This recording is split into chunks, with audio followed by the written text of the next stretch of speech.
Ministerio Palabras de Vida Eterna, ministrando fe y esperanza en el Señor Jesucristo.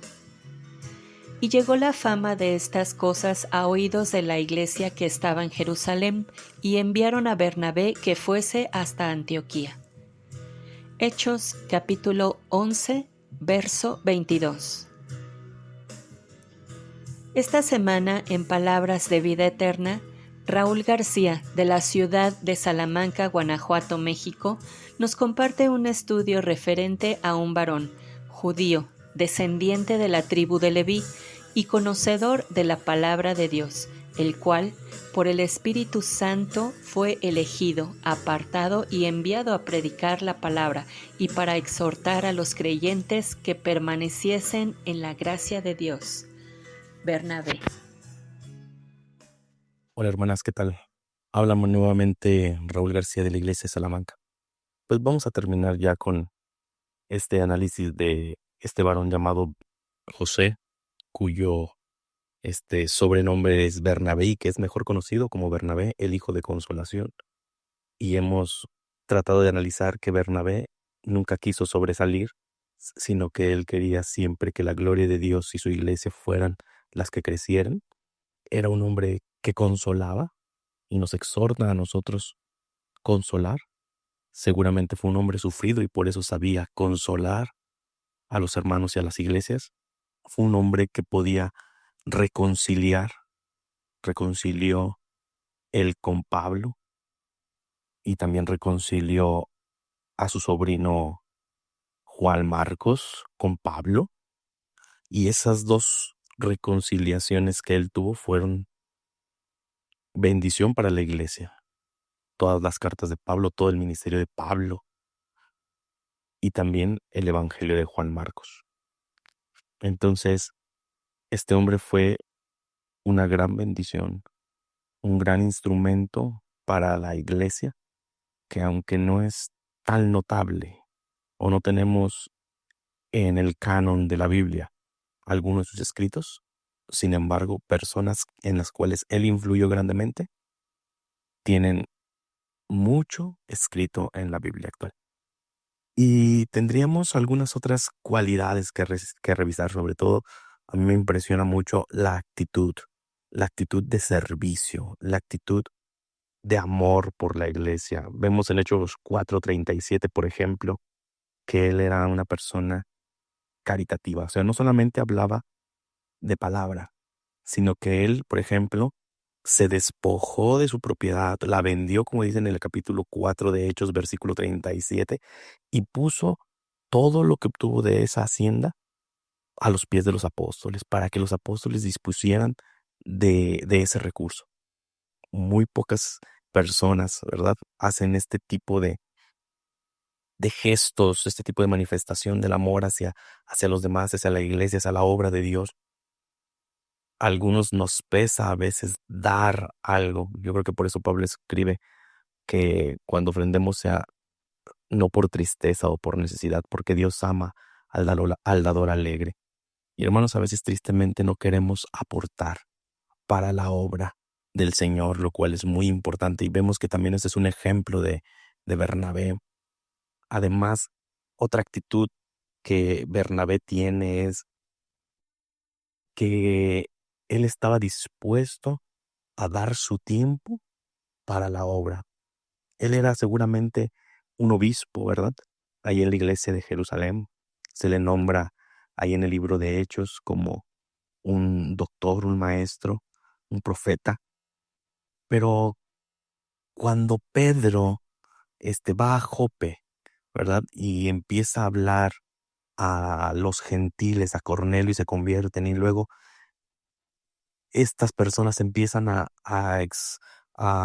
llevarle el evangelio a otras regiones y llegan a Antioquía, ¿verdad? Y hay una gran conversión ahí. Los apóstoles lo mandan, lo envían para ver cómo está esa obra, y él va con toda la disposición, ¿verdad? Ahí lo podemos ver en el libro de los Hechos, en el capítulo 11, versículo, pues podrían leer desde el 19, capítulo 11, verso 19 de Hechos. Yo voy a empezar ahí desde el desde el 20, dice, y de ellos había unos varones cipros y cirinenses, los cuales como entraron en Antioquía hablaron a los griegos anunciando el evangelio del Señor Jesús. Como hubo una persecución, fueron esparcidos y antes solamente hablaban a los judíos, pero en este caso estos cipros y cirinenses hablaron a los griegos y estos griegos creyeron al evangelio, dice el versículo 21, y la mano del Señor era con ellos y creyendo gran número se convirtió al Señor. O sea, los gentiles ahí empezaron a tener en Antioquía un gran boom de creyentes. Dice el 22, y llegó la fama de estas cosas a oídos de la iglesia que estaba en Jerusalén, y enviaron a Bernabé que fuese hasta Antioquía. Fíjense cómo ellos dispusieron de Bernabé y le dieron este ministerio. Dice ahí en el 23, el cual llegó y vio la gracia de Dios, regocijóse. ¿Por qué? Porque él amaba, amaba a la iglesia, y cuando ve que es un éxito el evangelio en una región fuera de Jerusalén, se goza. Dice, y exhortó a todos que permanecieren en el propósito del corazón en el Señor. Empieza él a hablar entonces exhortación a los hermanos, pero no contestó con ello. Bernabé era un maestro, ¿verdad? Y se preocupa por tener a los mejores maestros a su lado, de tal manera que él dice aquí que después partió Bernabé a Tarso a buscar a Saulo y hallando le trajo a Antioquía. ¿Sí? Entonces él fue por Saulo para que enseñaran a ambos en la iglesia de Antioquía.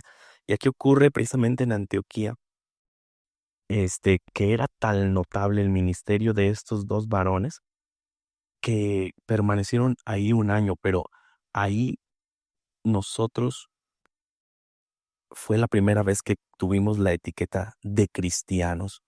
Dice en el versículo 26, y conversaron todo un año allí con la iglesia y enseñaron a mucha gente, y los discípulos fueron llamados cristianos primeramente en Antioquía. Vean otra vez, Bernabé haciendo una tan magnífica obra, y entonces era tan notable la obra ahí en Antioquía que fue el lugar donde por primera vez les llamaron cristianos a la iglesia. Entonces, la actitud de servicio de Bernabé por la iglesia trae un fruto inmenso. Y esa es una actitud que debemos de tener. Amar la iglesia, servir en la iglesia, tener disposición por las obras y ministerios que tiene la iglesia, hermanos. Podemos dar de lo económico, pero también es necesario participar en los ministerios que están en la iglesia. ¿Qué tanto le importaba la iglesia a Bernabé? ¿Qué tanto le importaba la gloria de Dios? Saben, yo creo que no había cosa más importante para él que la iglesia de Cristo o el ministerio que Cristo le había encomendado. Porque vemos finalmente que en Hechos capítulo 15, él defiende la doctrina de gracia para los gentiles, porque algunos fariseos se infiltraron, o algunos fariseos que eran creyentes estaban enseñando que tenían que volver a la ley. Y entonces él y Pablo defienden la gracia salvadora que tiene el cristiano en Cristo Jesús. Y son enviados a Jerusalén. Y ahí quiero terminar esto con lo que dicen los apóstoles de él, ¿sí? Cuando los apóstoles regresan la respuesta después del concilio, después de haber debatido, después de que expusieron los fariseos, después de que expuso Bernabé, Santiago se levanta y da algunas indicaciones para la iglesia y toma a Pablo y a Bernabé para enviar esas indicaciones a los hermanos que estaban teniendo el conflicto con los que habían creído de los fariseos. Pero me gusta mucho lo que dice en el versículo 25 de Hechos capítulo 15. Nos ha parecido congregados en uno, elegir varones y enviarlos a vosotros con nuestro amado Bernabé y Pablo. Eran hombres excelentes y amados por la iglesia, obviamente por todo lo que había hecho. Pero fíjense lo que dice el 26. Hombres que han expuesto sus vidas por el nombre de nuestro Señor Jesucristo. Esto habla de cómo Bernabé veía o tenía a la iglesia. No había para él nada más importante que la obra de Cristo siguiera creciendo. ¿Qué tanto? Aún hasta dejar su propia vida para que esto creciese. Nos falta. El Señor Jesucristo dice que es necesario tomar nuestra cruz para seguirle. A veces queremos seguir viviendo cómodamente con las mismas actitudes, con los mismos vicios que tenemos del mundo, con nuestro mismo carácter. Pero saben, en Bernabé podemos encontrar un gran ejemplo de cómo un cristiano puede actuar para que la iglesia sea lo primero. ¿Sí? Consolar, reconciliar, actitud de servicio por la iglesia. No querer sobresalir, sino que el nombre de Cristo sea glorificado. Que Dios les bendiga. Espero que esto sea de bendición y que nos ayude un poquito más a moldear nuestro carácter y nos ayude a seguir creciendo en este camino de santificación en el cual nos ha puesto nuestro Señor. Gloria a Cristo, gloria solamente a Él. Que Dios les bendiga grandemente. Amén. Esperamos que este video haya sido de enseñanza, edificación y bendición, y queremos invitarte a compartirlo. Ministerio Palabras de Vida Eterna, ministrando fe y esperanza en el Señor Jesucristo.